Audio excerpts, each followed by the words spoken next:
Following up with yet another annual video topic that I try to touch on, I decided to go over some of the worst contracts currently around the league. Keep in mind that these are all contracts that have at least a minimum of 5 seasons remaining on them, because, I mean, it only makes sense to showcase the ones that are, regretfully going to probably haunt these teams for a while, versus ones that will be on the books for just a season or so, for example. So you may also notice that quite a few also happen to be defensemen, but it's just kind of how the cookie tends to crumble, considering that defensemen are typically overpaid comparatively anyways, because of, their position, etc, etc. Anyways, with that, here are the top 7 worst contracts currently in 2021.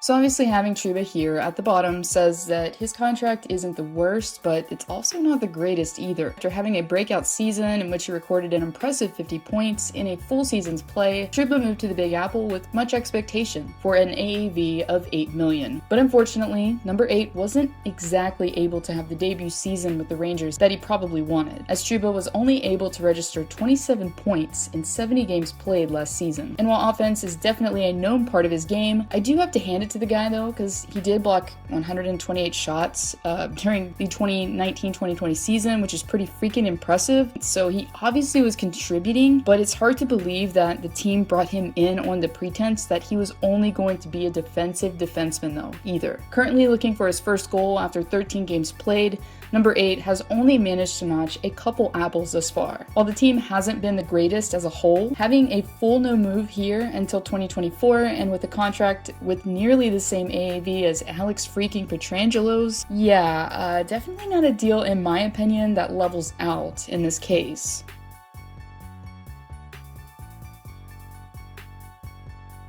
By now, I think most of us are not surprised to see Duchene on lists such as these, as the forward since arriving in Nashville hasn't quite lived up to the hype that surrounded him upon his arrival in the Music City. Currently in his second season of the 7-year, $56 million deal, Duchene is currently centering the second line behind, get this, a guy that's making nearly 4 times less than himself. And really, I can kinda see David Poyle's motives here and logic, as Duchene was a point per game player for Columbus in the postseason, so I can sort of see, and understand it, but then again, he was playing with a plethora of star talent for a very short time in Panarin, Dubois, etc, etc. Unfortunately for the team though, neither Ryan Johansson or Duchene have panned out like the Preds would have hoped. With 5 seasons left and at 30 years of age, if Duchene is beginning to decline, well, it might just get worse before it gets any better here. Sorry to say that, Preds fans.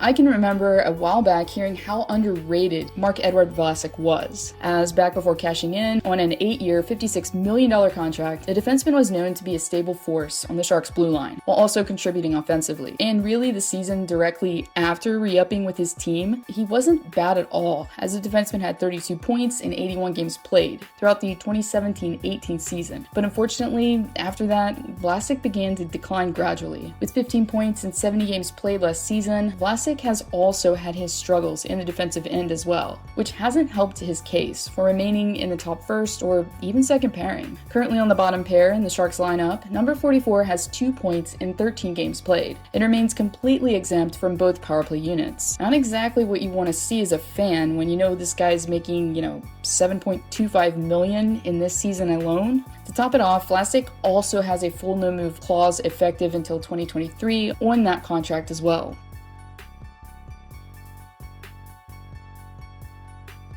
When Erik Karlsson made his way to San Jose, the defenseman had made quite the reputation for himself as being one of the top D-men in the league, who was excellent at both ends of the ice. The previous Norris recipient, therefore, was awarded a lucrative 8-year, $92 million contract, in good faith that he would be the same point-per-game player again that he was during the 2015-16 season. But unfortunately, due to a significant amount of injuries and wear and tear, number 65 hasn't been the same player he was while he was playing in Canada's capital. While he definitely is no Jack Johnson out there, for the highest paid D-man in the league currently, who's going to be making 11.5 AAV for 6 more seasons, while already on the decline. Hate to say it, but I have a feeling this one's only going to get worse before it gets any better. And yeah, that full no move clause that's going to remain until the contract expires, doesn't make it look any better.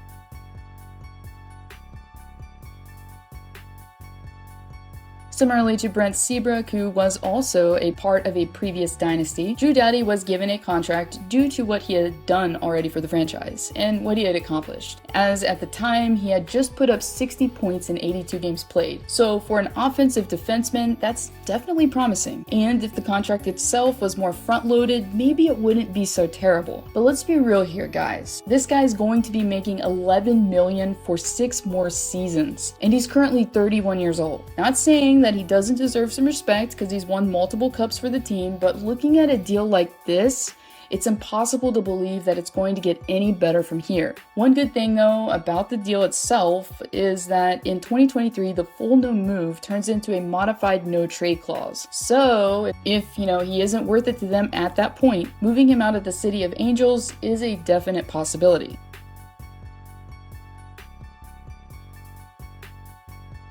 Most of us can probably agree that Carey Price making over $10 million seems slightly more plausible and reasonable than Sergei Bobrovsky making 10. And sure, Price's deal could very well backfire eventually, but for Panthers fans, I'm sure most of you can't agree with the amount that the team's currently forking over to a goalie who currently has below a .900 save percentage. The season is still young yet, but unfortunately last season is one that Bob would most likely rather forget, as he finished at exactly .900 and had over a 3 goals per game average. Definitely not saying that the Russian Tendy is the worst or anything, but a full no move until 2024 paired with an AAV of 10 million seems like a slight overpayment for how he's performed thus far. And it probably has something to do with why Dale Talon lost his job, just saying.